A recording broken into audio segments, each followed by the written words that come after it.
영정 사진 속 외할머니는 웃고 있었다. 첫째 이모는 삶과 죽음의 경계에서 오열했다. 둘째는 엄마를 부둥켜 안고 울고 또 울었다. 찬밥들이 모여 제사상을 차렸으니 외할머니도 조금은 미안하시겠다. 아무튼 불알 두 쪽도 안 찬 것들이 내 제사상 준비한다고 고생했다. 엄마 와 계시죠? 사진도 있고 영상도 있으니 아직도 우리 곁에 계신 것 같아요.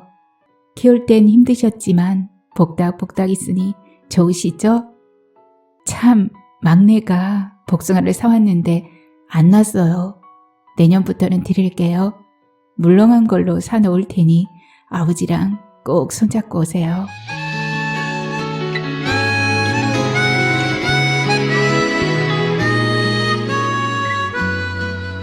안녕하세요. 하루하루 소리를 담다 하수담입니다. 하수담을 찾아주신 여러분 환영합니다. 오늘은 임수진 작가님의 축제는 진행 중 준비했습니다. 임수진 작가님은 소설가이자 수필가이신데요. 월간 수필문학지에 아름다운 화석으로 등단하여 문단에 등단을 하시고요. 현진거 문학상 신인상을 받으며 소설을 쓰기 시작하셨습니다.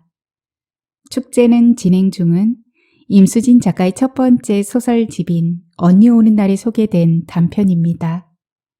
수능을 앞둔 수험생인 딸의 시선으로 이야기는 진행되는데요. 평범한 일상이지만 아주 현실적인 이야기, 임수진의 축제는 진행 중 지금부터 읽어드리겠습니다. 편안하게 귀 기울여 주세요. 구독과 좋아요는 하수담에게 큰 사랑으로 돌아옵니다. 끝까지 함께 해주세요.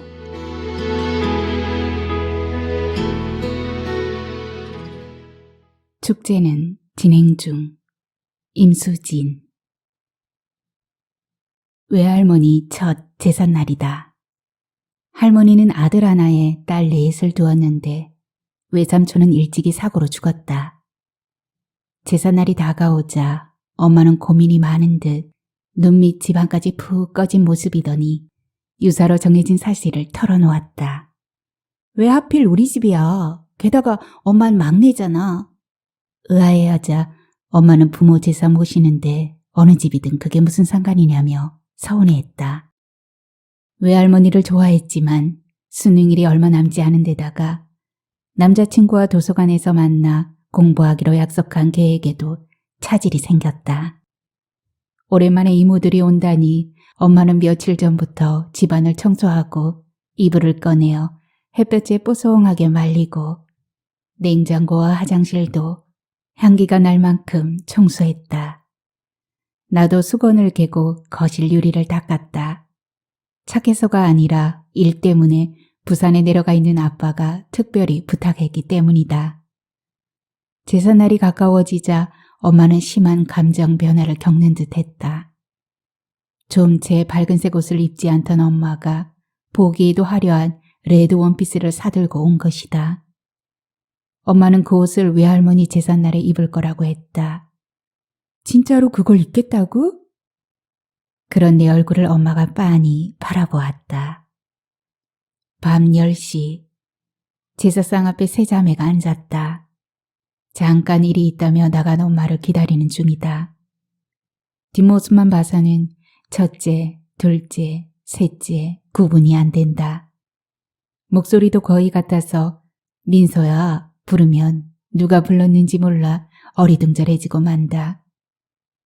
어제는 하루 일찍 온 이모들과 바쁜 엄마를 대신해 동네 목욕탕에 갔다. 다음 달 용돈을 인상해주겠다는 엄마와 협상했기 때문이다. 장거리 여행으로 피곤한 이모들에게 엄마는 그렇게라도 마음을 보이고 싶었던 것이다. 이모들이 쪼르르 옷을 벗어 캐비닛에 넣었다. 겉옷을 벗고 속옷을 벗는 속도가 담벼락 그늘지듯 느렸다. 셋 다 하의부터 벗는 습관이 있었다. 그걸 본 나는 DNA의 위대함에 경악했다. 자매 중 비교적 말랐다고 생각했던 첫째 이모도 벗으니 통통했다.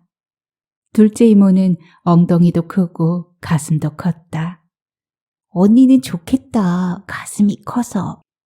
셋째가 둘째에게 말했다. 좋긴 뭐가 좋아. 난 이거 때문에 운동회 때 1등 한번 못했어. 뛰면 흔들려서. 꼴찌하더라도 커봤으면 좋겠다. 셋째 말에 자매들이 까르르 웃었다. 그뿐이야? 고등학교 입학대산 교복이 3학년 때 터질 것 같았잖아. 숨도 못 쉬는데 엄마는 곧 졸업이니 참으라고 했어. 그게 참아서 될 일이었니? 맞아. 그녀들은 맞장구 치며 눈물까지 찔끔거렸다. 오랜만에 자매가 모이니 할 말이 많은 모양이었다. 여자들만 있는 공간이라 날것의 대화가 여과 없이 오갔다. 다행히 손님은 우리뿐이었다. 나는 수건으로 아직 덜 자란 가슴을 가렸다. 민소젖은 제 엄마를 닮아 귀엽네. 오늘 처음 봤다. 둘째 이모였다. 나는 정말 목욕탕에 빠져 죽고 싶었다. 집으로 돌아와 엄마에게 다시는 이모들과 목욕하러 가지 않겠다고 씩씩댔다. 엄마는 레드 원피스와 코디할 액세서리를 고르며 이유를 물었다. 내 가슴을 갖고 놀렸어. 왜? 딸기만 하대? 아, 진짜. 독신의 사진작가인 둘째는 거침없는 성격이니 그럴 수 있다 쳐도 셋 중 가장 보수적이라 할 수 있는 선생 출신인 첫째는 예상 밖이었다. 조용하고 지적인 셋째도 역시 아줌마였다. 그녀들의 다소 이중적인 모습을 본 탓에 가십거리가 되지 않기 위해 조심했다. 티셔츠도 크고 도톰한 걸 골라 입었다. 예, 내 엄마는 뭘 사러 갔는데 여태 안 오니? 둘째 이모가 물었다. 10분 정도 걸린대요. 가게에 뭘 찾으러 간다고 했어요. 가게에 뭘 맡겨놨기에? 그나저나 넌 왜 개처럼 옆으로 걷니? 둘째 이모가 손가락으로 내 옆구리를 장난스럽게 쿡 찌르며 말했다. 아니에요. 난 그저 이모들 헤어스타일이 비슷해서. 우습지? 늙으면 머리를 짧게 자르고 바글바글 볶는 게 편하거든. 수도 많아 보이고 관리하기도 좋거든. 머리 밑이 훤하면 흉하잖아. 늙어도 늙어 보이는 건 싫거든. 그녀들은 이해할 수 없는 말을 하며 또 웃었다. 어머, 내 정신 좀 봐. 잡지사 마감인데. 둘째 이모가 황급히 일어섰다. 쟤는 여기서도 일타령이야. 첫째 이모가 고개를 흔들었다. 에구, 내 정신 좀 봐라. 밥 앉혀놓고 정신없이 앉아있었네. 셋째 이모도 일어섰다. 이모, 아직 증기배출도 안 됐어요. 내 말에 셋째는 다시 방바닥에 주저앉았다.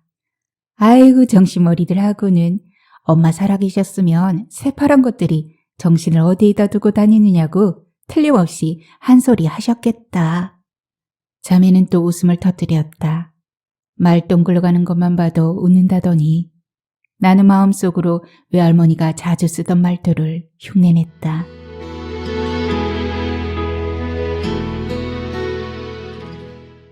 외할머니는 옥산에 사셨다. 19에 시집 와서 계속 그곳에만 사시다가 돌아가셨다. 외할아버지 돌아가신 뒤부터는 어리숙하게 생긴 개와 성질 고약한 암탉과 함께 살았는데 돌아가시기 6개월 전부터 병원에 계셨다. 외할머니 병명은 급성 췌장암이었다. 노인네를 혼자 방치해서 발견이 늦었다며 자매들은 단체로 죄책감에 빠져들었다. 이뇨제를 하루 2번씩 투여해도 2, 3일에 한 번씩 복수를 빼내야 했다. 팔순을 훌쩍 넘긴 데다 암이 주변 장기로 전이되어 수술이 어려웠다. 엄마는 매일 밤 주방 식탁에 앉아 울었다. 간병인을 고용했고 주말마다 자매들이 모였다. 병원에 갈 때마다 외할머니 얼굴엔 죽음의 그림자가 짙어지고 있었다. 자매들은 임박한 이별에 절망했다. 먼 곳의 친척들이 의례적인 병문안을 했고 외사촌들도 침통한 표정으로 다녀갔다. 80평생 외할머니와 친분이 있던 사람들이 문병을 왔지만 가장 사랑을 많이 받았던 보라 언니는 오지 않았다. 언니, 만삭이지만 잠깐이라도 다녀가라고 해. 첫 외손녀라 엄마가 얼마나 아꼈어? 맞벌이 하는 언니 대신 몇 년 동안 키우기도 했잖아. 둘째 말에 첫째는 홀쭉해진 뺨을 손가락으로 문지르며 보조 의자에 주저앉았다. 맞아. 말씀은 못하시지만 엄마도 기다리실 거야. 맞손녀라 유독 예뻐했어. 기억 안 나지? 그것 때문에 내가 엄마한테 울면서 대든 거. 셋째 말에 첫째는 침통한 표정으로 동굴 흙더미가 떨어지는 한숨을 토해냈다. 외할머니는 듣기 애처로운 호흡으로 이승의 끈을 간신히 붙잡고 있었다. 숨을 뱉을 때마다 벌어진 입에서 축축한 냉기가 흘러나왔다. 난 늘 그러고 싶지 않겠니? 하지만 생각해봐라.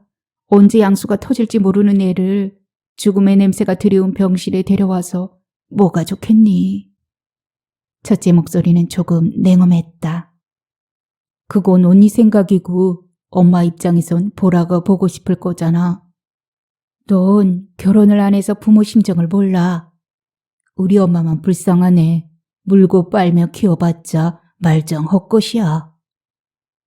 둘째 이모의 빈정거림에 병실은 깊은 침묵에 빠졌다. 아무도 더 이상 입을 열지 않았다. 누구라도 한마디만 더 하면 가열된 유리병이 굉음을 내며 터질 것 같았다. 병실 안은 햇볕이 사라진 세상처럼 캄캄했고 자매들은 동굴에 감금된 패배자들처럼 음울하고 지친 표정이었다. 나는 바들바들 떠는 엄마 손을 잡았다. 그때 간호사실 쪽에서 소란스러운 소리가 났고 이어서 복도를 뛰어가는 다급한 발소리가 들렸다. 죽음의 냄새가 복도 끝으로부터 흘러들었다. 불안한 눈으로 외할머니 침상을 굽어보던 엄마 눈에서 기어코 눈물이 뚝 떨어졌다. 외할머니는 결국 보라 언니와 만나지 못하고 돌아가셨다. 보라 언니 출산 소식은 외할머니 임종 소식을 듣고 장례식장 가는 길에 들었다. 첫째 이모는 삶과 죽음의 경계에서 오열했다. 천안에서 차를 돌린 첫째는 다음날 오겠다며 미안해했다. 빈소에 둘째 이모가 있었다. 둘째는 퉁퉁 부은 눈으로 우리를 맞았다. 영정 사진 속 외할머니는 웃고 있었다. 둘째는 엄마를 부둥켜 안고 울고 또 울었다. 사진작가라냐니 엄마 영정 사진도 못 찍어드리고. 죄책감 갖지 마 언니. 이렇게 쉽게 돌아가실 줄 몰랐잖아. 운명도 가혹하지. 한 사람은 죽고 한 생명은 태어나고. 엄마의 위로에도 둘째는 눈이 퉁퉁 붓도록 운 다음에야 스스로 울음을 그쳤다. 아빠는 상복으로 갈아입고 손님 맞을 준비를 했다. 나는 엄마 곁에 바짝 붙어 있었다. 영정사진은 그해 봄에 외갓집에서 엄마가 찍은 거였다. 그날 외할머니는 하얀 이불 호청을 널어둔 마당에서 거위의 꿈을 부르시며 언제 한번 인순이 공연에 데려가 달라고 했다. 엄마와 나는 이미자의 여자의 일생도 아니고 평소 흥얼거리던 장사익의 봄날은 간다도 아닌 것에 놀랐다. 밤이 깊었다. 문상객도 끊겼다. 셋째와 둘째는 빈소에 딸린 방으로 들어갔다. 엄마는 여전히 화난 것처럼 벽에 등을 기댄 채 앉아 있었다. 사무제를 지내고 온 날 밤부터 엄마는 잠만 잤다. 아주 깊은 잠이었다. 깨워도 소용이 없었다. 아빠는 회사에 며칠 월차를 냈다. 나와 아빠는 번갈아가며 잠든 엄마의 혈압을 체크했고 호흡이 고른지 확인했다. 죽은 듯 3일 밤낮을 자고 일어난 엄마는 외할머니를 찾았다. 흰죽을 끓이던 아빠가 달려왔고 숙제를 하던 나는 달려가다가 문지방에 발가락을 찧었다. 우리 엄마 어디 있어? 엄마한테 가야 해. 침대에서 일어서던 엄마가 휘청했다. 아빠가 얼른 엄마의 상체를 안았다. 좀 이따 가자. 밥 먼저 먹고. 아빠가 엄마를 침대에 눕히며 말했다. 한 번 터진 엄마의 울음은 좀 채 그치지 않았다. 미안해 엄마.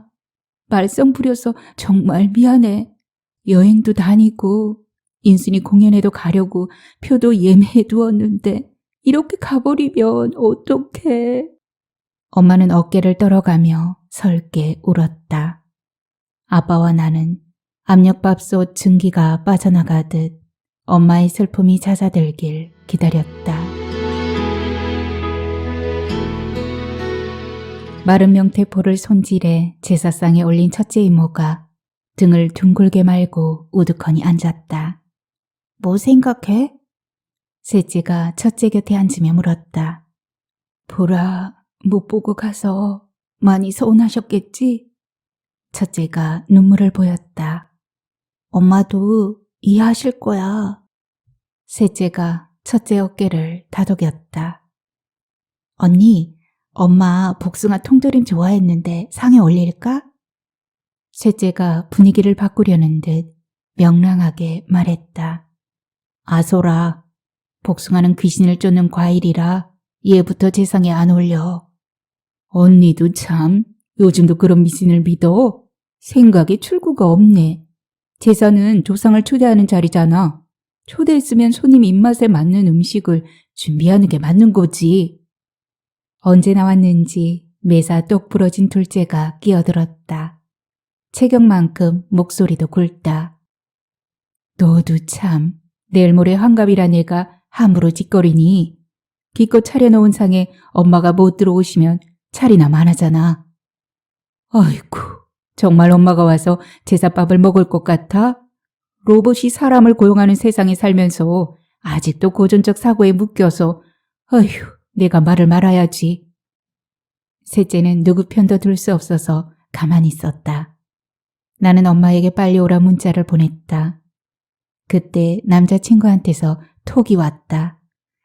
제사 준비는 잘 돼감? 복숭아 때문에 싸움 날 판. 그게 무슨 말? 나는 자초지종을 간략하게 설명해 주었다. 뭐가 그리 복잡해. 여자들만 있어서 그런 거 아니야? 야, 여자애들이 어때서? 아니 그냥 여자들은 제사를 모르잖아. 우리 이모들이 어떤 사람들인데 큰이모는 결혼해서 지금까지 제사를 40년 지냈다고.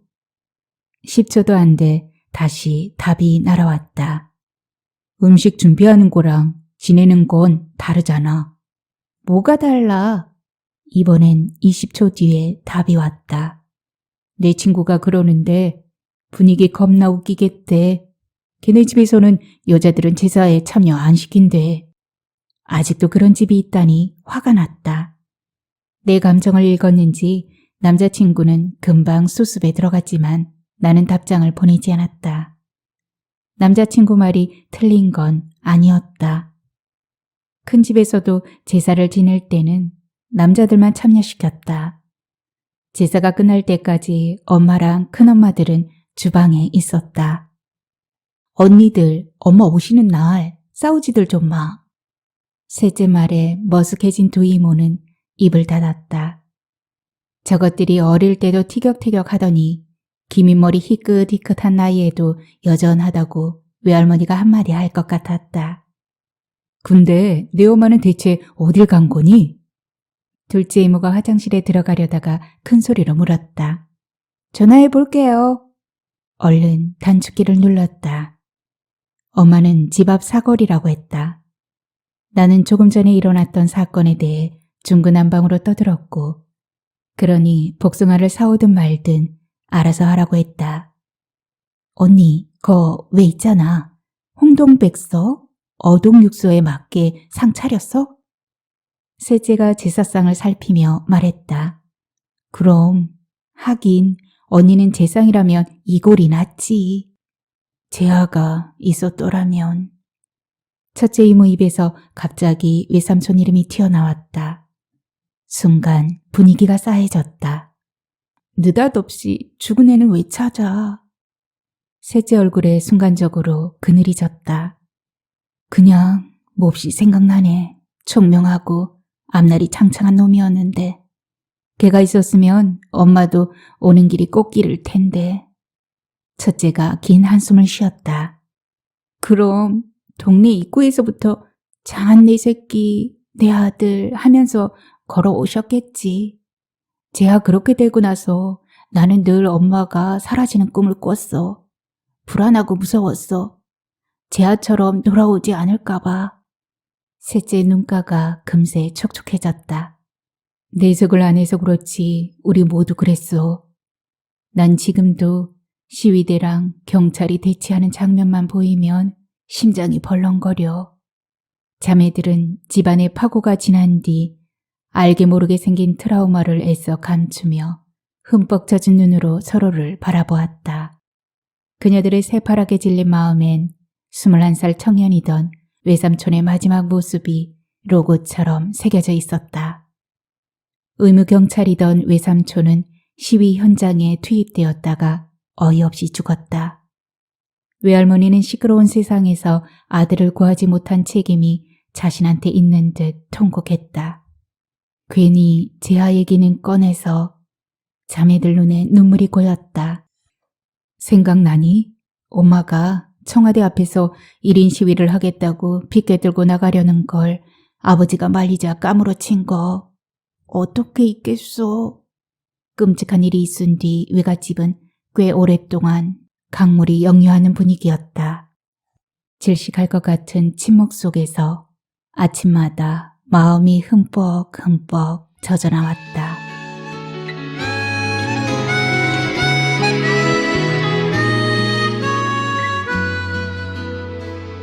압력밥솥추가 요란한 소리를 내며 맹렬히 돌아갔다. 나는 주방으로 들어가 가스레인지 불을 껐다. 제사상 앞에 조르르 앉은 자매의 동그란 어깨가 추운 날 누런 잔디 위에 날개를 붙이고 앉은 비둘기 같다. 그나마 체온을 나눌 핏줄이 있어 덜 외로워 보였다. 그래도 우리 엄마는 딸이라도 많이 낳았으니 제사상도 받네. 이럴 줄 알았으면 젊을 때 인공수정이라도 할 걸 그랬어. 비혼주의자인 둘째가 분위기를 띄우려고 화제를 돌렸다. 나머지 자매들은 웃을 수도 울 수도 없는 표정을 지었다. 둘째는 포트폴리오 사진작가로 활동하고 있었다. 그전에는 풍경이나 꽃을 많이 찍었는데 재하 외삼촌이 죽은 후 사물을 보는 관점이 바뀌었다. 문제의식을 느끼기 시작하자 단순히 예쁘기만 한 것은 눈에 들어오지도 않는다고 했다. 엄마는 진실을 담아내려는 둘째 이모의 사진에 정의가 있다고 했다. 자매들은 보도사진을 주로 찍는 둘째 이모의 의식 변화를 지지했지만 혼자 늙어가는 걸 안쓰러워했다. 왜 구더기 바글바글할 때 발견될까 봐 겁나? 그 말에 나머지 자매들이 경악했다. 나 독신자 모임 만들까? 둘째의 말에 나머지 자매들이 눈을 동그랗게 떴다. 혼자 사는 사람들끼리 서로 안부 물어주기, 외롭지 않게 임종 지키기, 중병 들면 품위 있는 죽음을 위해 총을 쏴주기도 하고. 둘째 이모 말이 채 끝나기도 전에 첫째가 엄한 목소리로 끄짖었다. 아이고, 농담이야 농담. 누가 교육자 아니라 할까 봐. 둘째의 사과에도 첫째는 굳은 얼굴로 한참 동안 일장연설을 더했다. 그 모습이 잘못한 외할아버지를 나무라던 외할머니를 닮았다. 외할아버지는 일생에 딱 한 번 바람을 피웠다. 사건이 터졌을 때 자매들은 매일 전화기를 붙잡고 살았다. 엄마는 이모들과 통화를 하며 우리 아버지도 남자였네 하면서 웃었다. 외할머니는 늙은 영감이 이웃 부끄럽게 꼬리 9 달린 여우한테 홀려 똥오줌도 못 거린다며 이혼해야겠다고 자매들을 불러들였다. 문제의 여자는 혼자 사는 다방 마담이었다. 자매는 돈 떨어지면 여자도 떨어진다는 말로 외할머니를 위로했지만 대학볕 에 허리 굽어가며 일해서 번 돈을 엉뚱한 년 치마 속에 홀랑 밀어넣은 외할아버지를 돌아가실 때까지 용서하지 않았다. 엄마, 아버지도 제가 그렇게 되고 마음 한기퉁이가 뜯겨나갔을 거예요. 하루아침에 금쪽 같은 새끼 황천길로 보낸 아비가 제정신이 없겠어요? 엄마는 울기라도 했지만 아버지는 남자라 마음대로 울지도 못하셨잖아요. 자매들이 외할머니를 위로하려고 들수록 외할머니는 내년들도 다 한통속이라며 바가지물을 마당에 쏟아부었다.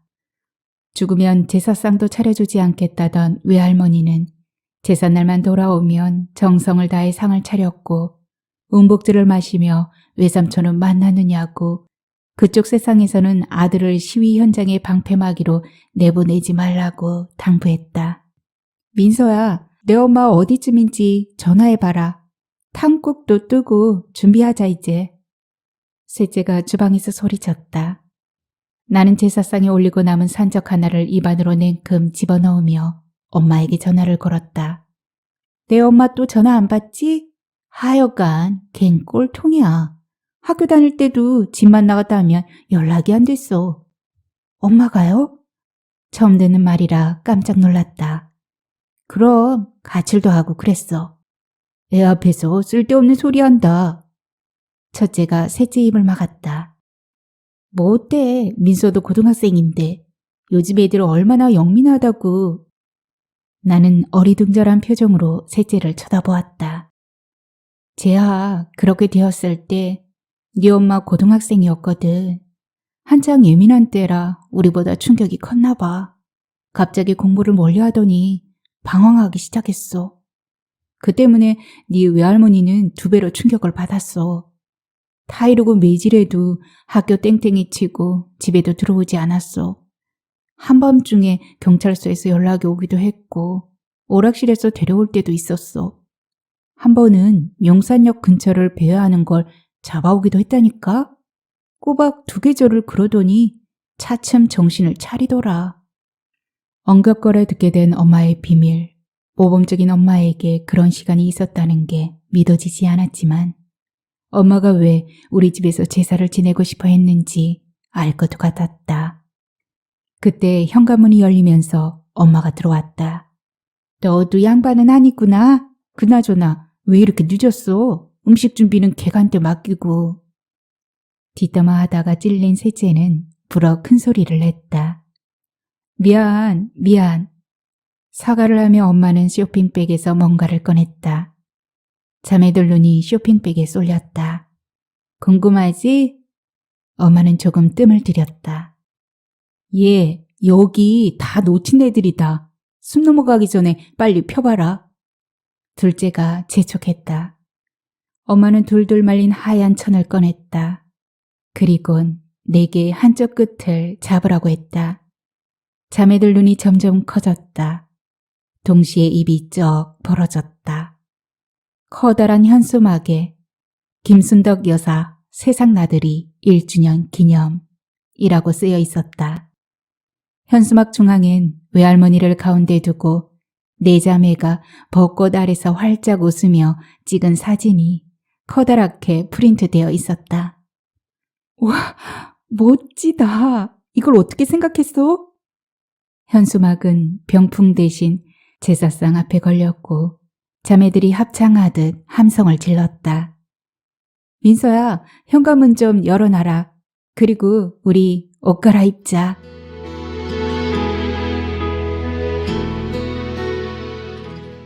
엄마 오셨으려나? 옥색 한복으로 차려입은 첫째가 혼잣말을 하며 정종이 든 주전자를 제사상 앞에 내려놓았다. 탕국이 들어오고 태죽 그릇이 들어오고 곧이어 바이올렛 세미 정장을 입은 둘째와 자잘한 꽃이 박힌 원피스 차림의 셋째가 나왔다. 엄마의 레드 원피스가 가장 화려했다. 제주인 첫째가 분향을 했다. 향냄새가 집안에 퍼졌다. 내 시선이 연기가 흘러가는 방향을 따라갔다. 그곳에 왠지 외할머니가 앉아 계실 것 같았다. 분향 재배를 한 첫째 이모가 술잔에 반쯤 따른 술을 3번 기울여 태죽 그릇에 비운 뒤 다시 재배했다. 제사상 앞에 나란히 선 자매들 모습은 다정해서 슬퍼 보였다. 엄마는 울음을 잘 참았다. 자, 2번씩 절하자. 첫째 목소리가 나지막하게 들렸다. 외삼촌이 차려주었더라면 외할머니는 더 당당하게 제사밥을 드시러 오셨을까? 제아 외삼촌이 살았을 때 자매들은 찬밥이었다. 찬밥들이 모여 제사상을 차렸으니 외할머니도 조금은 미안하시겠다. 왜 아들만 편애하느냐고 자매들이 대들때면 외할머니는 너무나도 당당하게 내 제사밥 차려줄 놈이니까 라고 했다. 어찌되었건 나는 외할머니가 자매들 앞에서 기죽지 말고 살아계실 때처럼 밥이 질다, 고두밥이다 잔소리를 해주셨으면 좋겠다. 배추전은 셋째가 부쳤네. 밀가루가 너무 많다. 저는 얄팍하게 부쳐야 맛있는데 100번을 말해도 이 모양이니 까마귀 고기를 삶아 먹었나? 음식은 첫째가 잘하지. 만두도 잘 빚고 김치도 잘 담갔다. 그런데 고등어는 누구 담당이었노?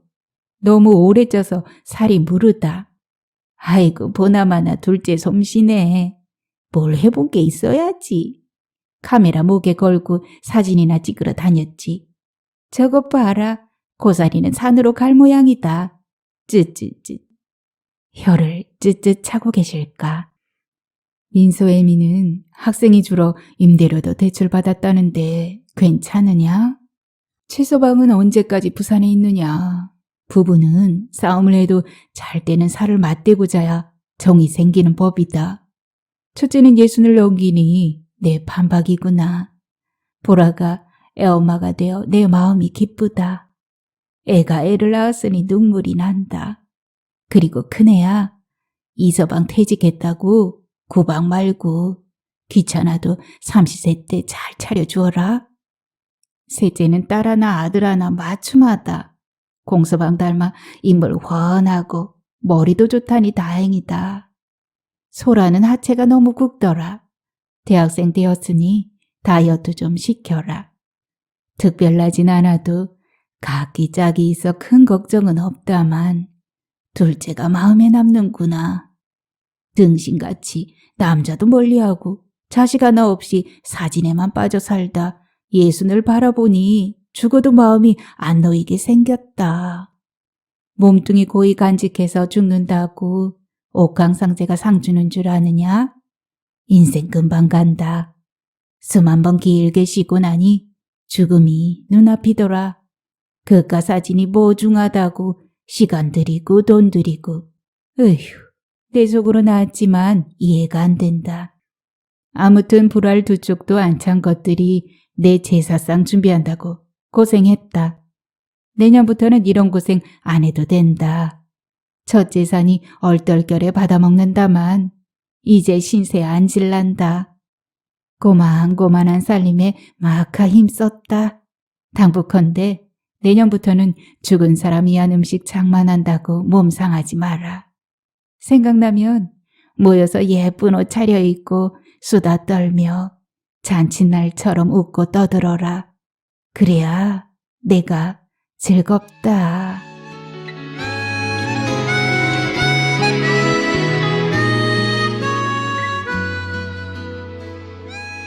제례 절차가 모두 끝났다. 자매들이 둘러앉아 음복주를 마셨다. 둘째가 외할머니 생전 모습과 병상 모습 그리고 자매들과 가족의 일상을 담은 영상물을 틀었다. 엄마 와 계시죠? 식사는 잘 하셨나요?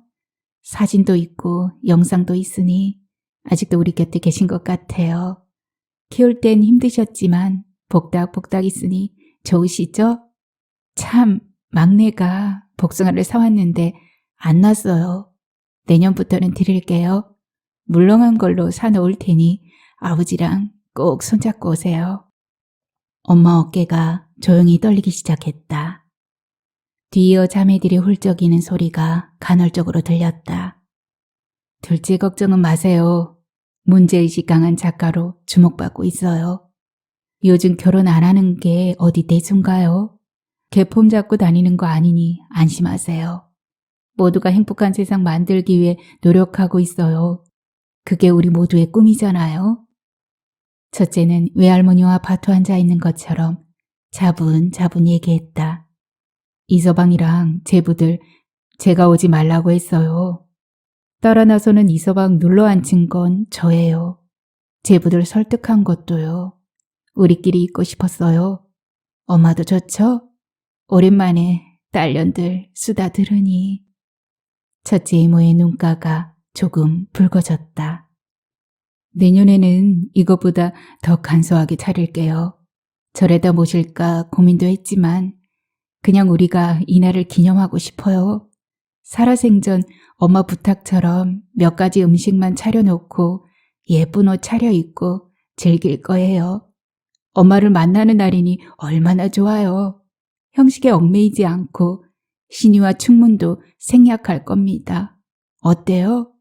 막내가 만든 현수막 사진이 다 잘 나왔어요.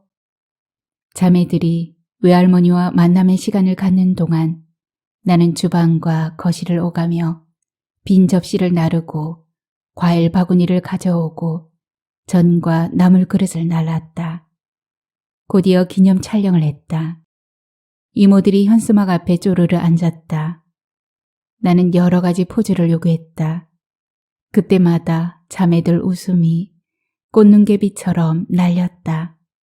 현수막 속 외할머니 얼굴에도 꽃이 피었다. 오늘 기분 최고다. 은복주의 얼굴이 불쾌해진 둘째가 덥다며 세미정장 재킷을 벗었다. 막내야, 이참에 노래 한 곡 불러봐라. 셋째가 명랑하게 말했다. 자매들 시선이 엄마에게 쏠렸다. 언니들도 참, 노래는 무슨. 말끝은 흐리면서 엄마는 이미 숟가락을 마이크처럼 잡고 있었다. 자매들이 손뼉을 쳤다. 남자친구한테서 톡이 왔다. 제사는 끝났음? 엄마가 노래를 시작했다. 입을 호청 널어둔 마당에서 생전에 외할머니가 공연장에 가서 듣고 싶어 하셨던 인순이의 거의의 꿈이었다. 노래를 부르는 엄마의 옆 얼굴을 바라보았다.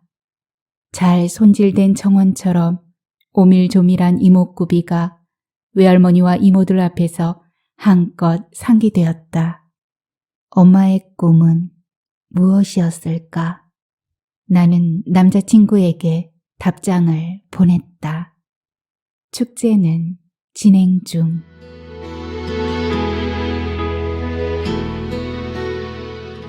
네, 오늘의 낭독은 여기까지입니다. 어려서 많은 제삿날을 접했었는데요. 낭독하면서 얼마나 향수에 젖었었는지, 제사상을 차리시는 어머니는 얼마나 힘들까 하는 생각은 뒷전이고요. 제삿날이 참 좋았던 기억이 있어요. 먼 친척분들도 오시고 특히 맛있는 음식이 가득가득했죠. 오랜만에 오시는 친척분들께서는 선물도 많이 가지고 오셨거든요. 구독자분들도 제사에 얽힌 사연 있으시죠? 잠시 회상해 보세요. 네, 하수담은 또 다음 영상 준비하러 이만 인사드려야 할 것 같습니다. 편안히 계세요. 감사합니다.